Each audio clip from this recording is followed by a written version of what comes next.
You know the saying about buses, you wait for ages and then three come along at once. Well, it seems like that with silver cases at the moment. I did a video about a silver tower case, then very soon after ended up with a black and silver case, and now I have a Silverstone Media Centre case that is also silver, and it's really rather nice.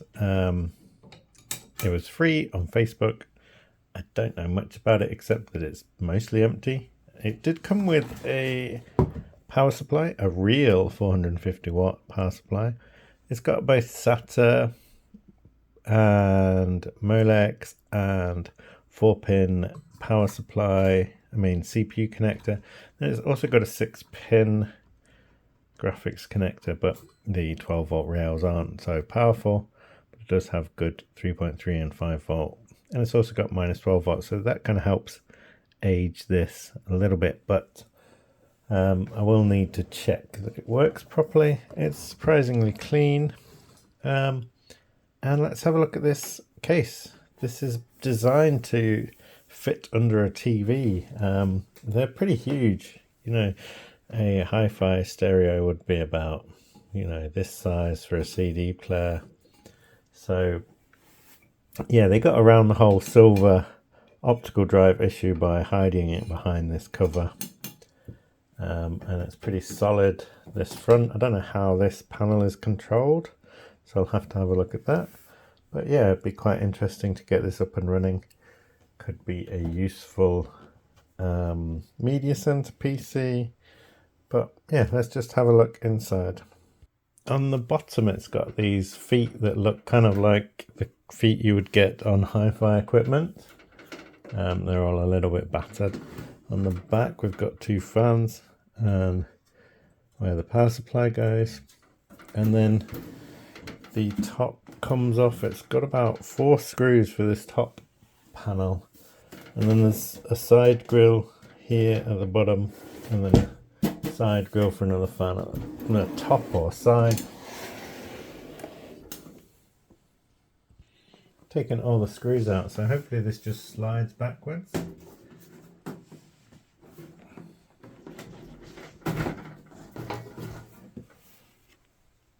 And inside we have got a large fan. I don't think this really has anywhere that it can fit inside this PC, as far as I'm aware, but I'm not going to complain about a spare fan. There's some other stuff as well. There's another 80mm fan. Another Cooler Master fan there. Whoops. And then we've got like an extension, but with extra bits. So perhaps this is for powering the front LCD screen. There's a bag of screws. There's a Molex to floppy power connector. There's a bunch of other connections, fan connections, a USB, maybe that is for the front panel, SATA cable, quite a lot in here. It's got this connection and this looks like an earthing point. Yeah, interesting. Hey, that's weird. Almost like it's got some circles in the front, but they're blocked. So you could put fans there if you wanted. If you can have a look down that tunnel, you might see that. Oh, this is a memory card reader, I think. And then there's the foam on this side, maybe to help keep the drives quieter. But this is kind of like a classic desktop case where you have a central bar going across. So yeah, it'll be interesting to work out how that works, how it's connected, how it's controlled. So it's this disconnected cable here, which has got power mic in, ground, right out, ret. I don't know what these are. I might have to find a manual for this case, see what it says.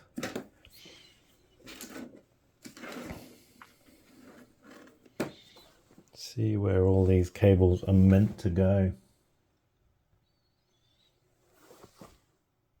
Let's test the power supply before doing anything else. So it's a 24-pin power supply. Let's connect something on the other side.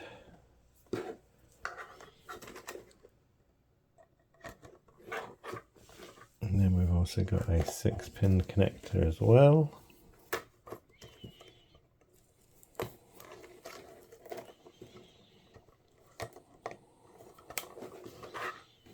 Connect the power cable. Switch it on. The power supply has blue LEDs. Got a 12.2, 12.2, 5.1, 3.3, 12.2 and 5.0. And that looks extremely stable. Nothing is changing there in the slightest, which is kind of rare. Normally there's a little bit of change, but it is, or rather it doesn't have any load at the moment. But that seems fine. A little bit of noise from the fan, but acceptable, I guess. Oh wait, what was that?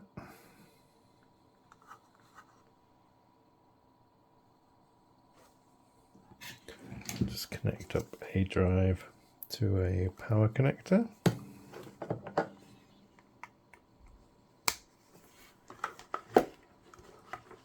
Maybe that's not going to switch on without the data. Try this fan.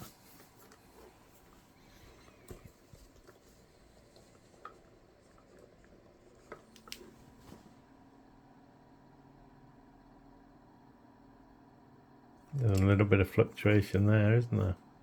But not a lot.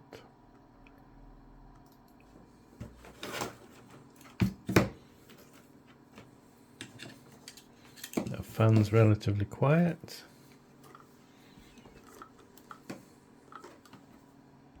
This other fan is also very quiet. It kind of makes sense that the system would be set up to be a quiet system if it's going to be in the living room.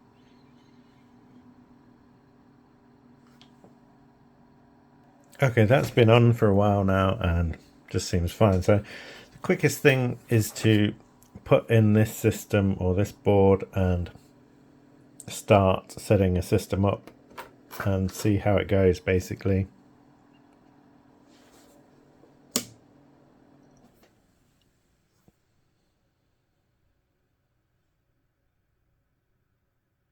So I decided to connect all of the cables first, the front panel connectors, rear fans, USB and audio. There's one for Firewire, but this motherboard does not have Firewire. And then there's this USB cable, which I'll probably feed through the back. Hopefully this will all work. The cables will hopefully reach. And I've just realised that they're going over this metal bar when they need to not be. So I'll need to sort that out as well.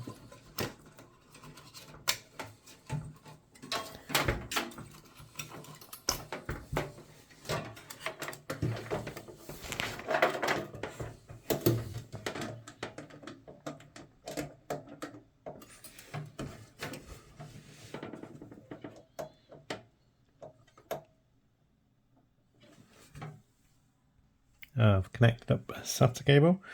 We need to put the power supply in, and find a boot drive. I don't know what this is for, so I'm going to leave it out for now, but we may need to come back to that.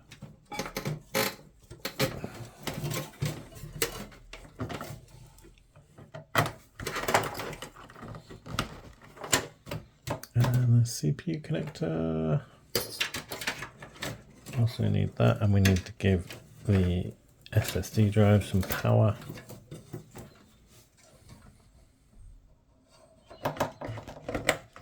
Yep, I've put that over the bar. Okay, I've connected everything up. I'm going to switch the power. I think this motherboard switches on automatically, so that's why it's switched on. And we're getting something on the screen as well. And we've got the power and the HDD light powering up, but we have nothing on here. So let me plug in the USB cable that is in the system.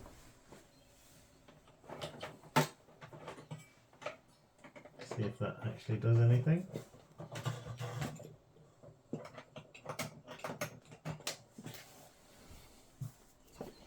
Nope. So perhaps this powers this and has come loose from the back or needs plugging into that. There's another one as well. There's this, which I don't know what this is for. And then there was another one. This one is just like a firewire. It says 1394 on that, so I don't think we need that one.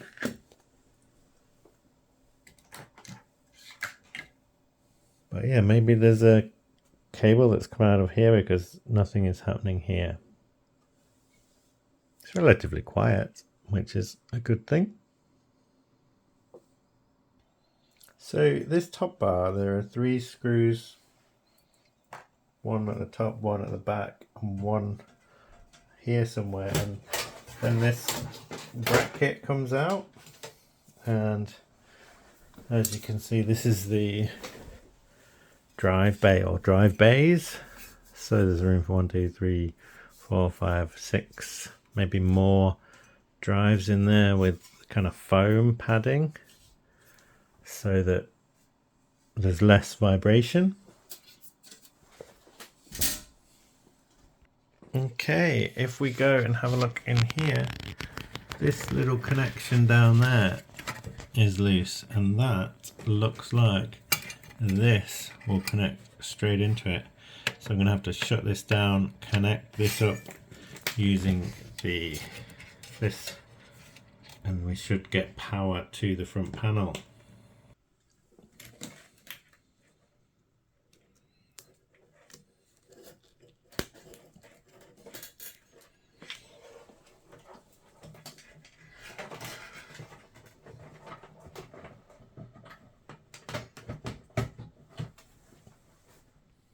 That is now connected. Let's switch it on.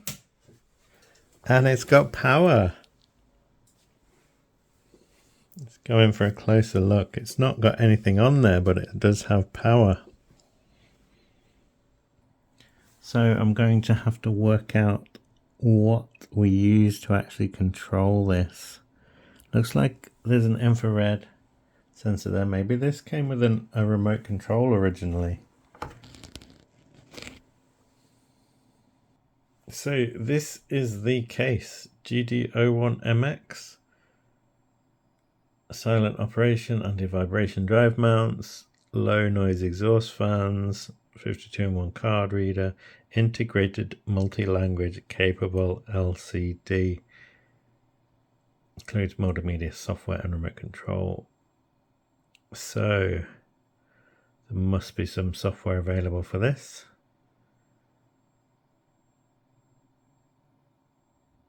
It supports up to Windows 7. Maybe someone has... Oh, here we go, look. The software's on this page. I'll go and download that. The noisiest thing in this case is actually the power supply. It's kind of got a slight tick to the sound of the fan. Pretty sure I could try a different power supply and find something else. This little Wi-Fi adapter is pretty poor, so I may switch that out for a different one. The Silverstone page, when you click this to download it, it gives a 404 error. So I'm trying the IMON download 8.12.1202. I don't know if it's going to work, but that's what I'm trying.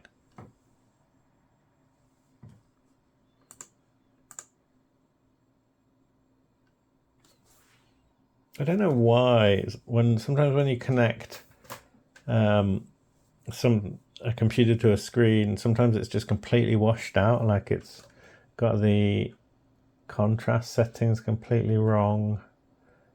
And then I have to go into the menus and adjust all the settings to try and get the brightness and contrast correct.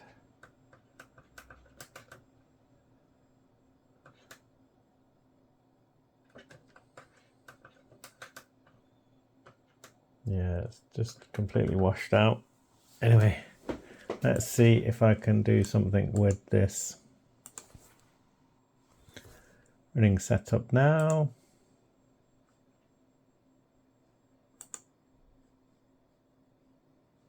So it's designed for home theater PCs.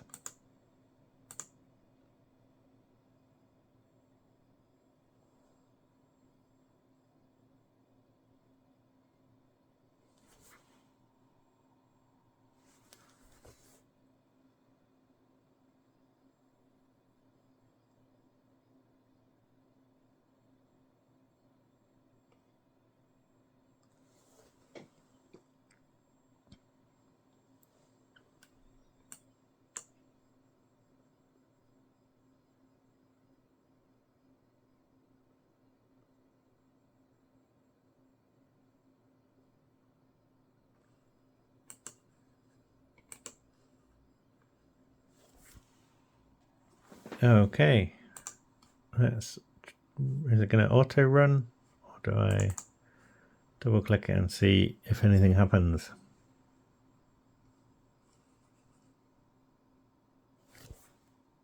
Okay, we don't really have any of these, but let's just click next. So what?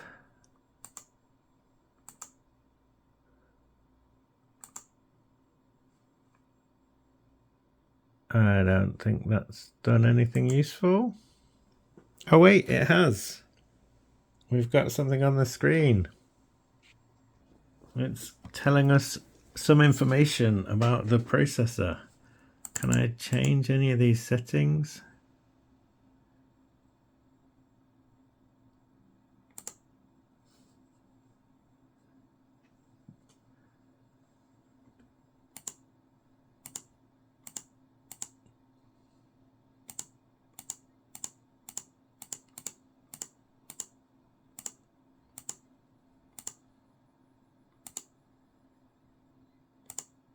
It's got a whole bunch of settings.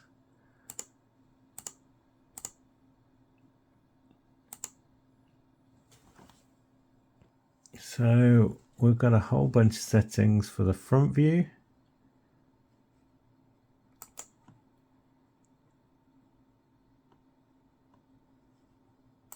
Auto mode, different options here. Graphic equalizer, that's pretty cool.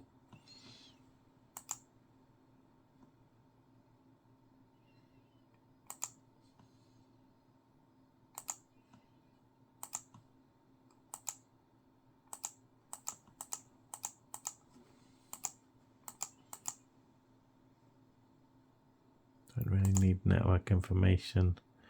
CPU load display mode, that's cool. Is that going to do anything?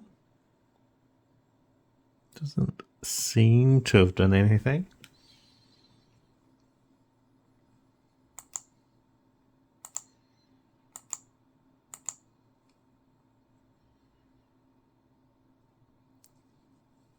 that looks like it could be fun to play with.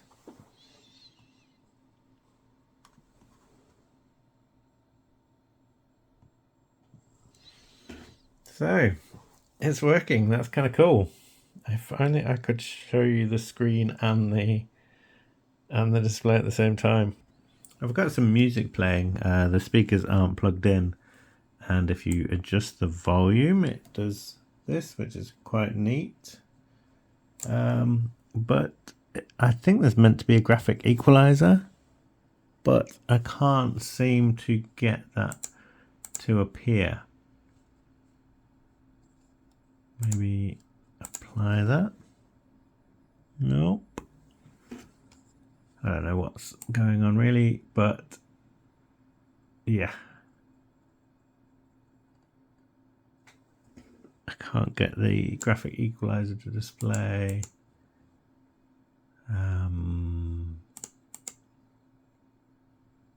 Should be working.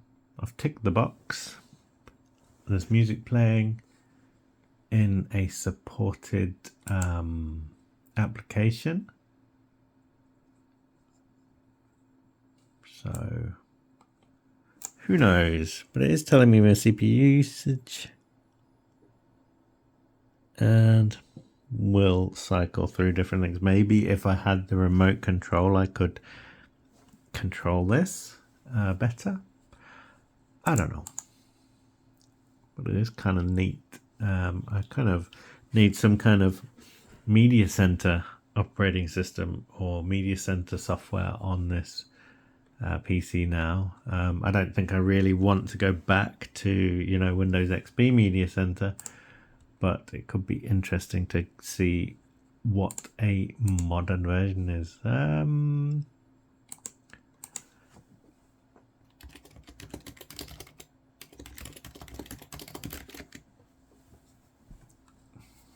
So you'd probably be looking at something like, oh, you can install the Media Center in Windows 10 and 11 if you want. Interesting. But there's probably all sorts of other software that I could be running that would do the same thing and give a nice graphical user interface. So I could be using things like Plex or Jellyfin or various other bits of software. Yeah. Let me know what you would recommend. At the moment, the media is shared on a Windows 10 machine, accessible over the network and Android devices, and it's quite easy to connect to a Windows file share. So I really just need a front end for something like that. Leave a comment. Let me know what's a good solution. Not entirely sure I want to have a sort of server setup, additional software on the server if I can avoid it. But yeah, leave a comment. Let me know what you think. And thanks for watching this video. This is quite a nice PC, and I just need to maybe replace the power supply with something quieter. Maybe the noise would go away when I put the lid back on the case. Thanks again for watching, and see you in another video. Bye. I've just remembered I've got this RM850 power supply Corsair that can run without the fan spinning, so that will be silent. So let me just chuck this in. So that is using about 28 watts from the wall and pretty much silent. Let me switch off my other PC that I can hear.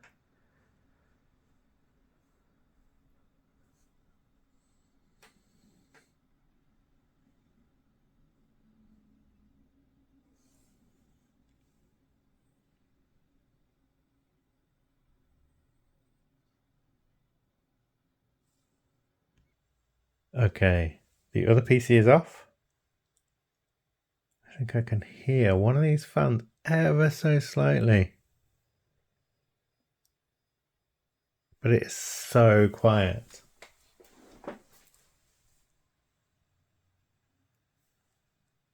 That would make an excellent PC for in a living room where you don't want any noise. Yeah, that worked out quite nicely, I think.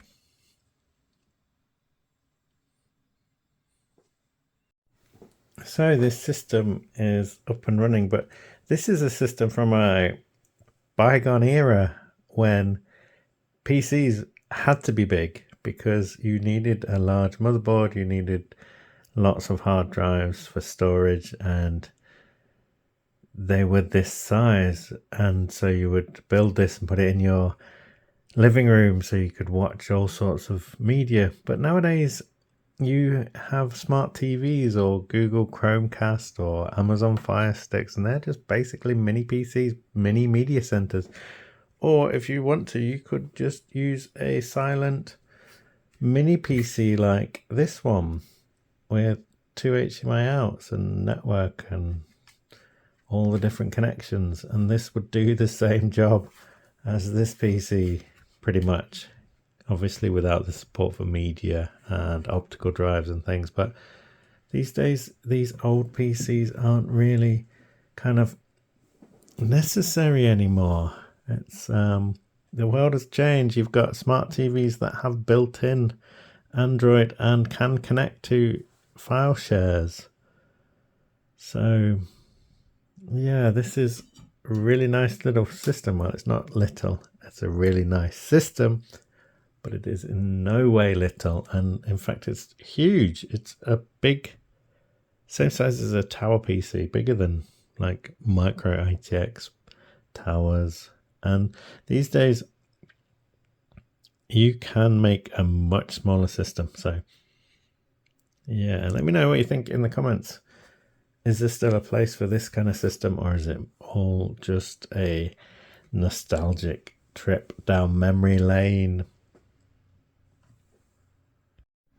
I've shut the PC down, and this is the standby display. So it's showing me the time even though it's not switched on.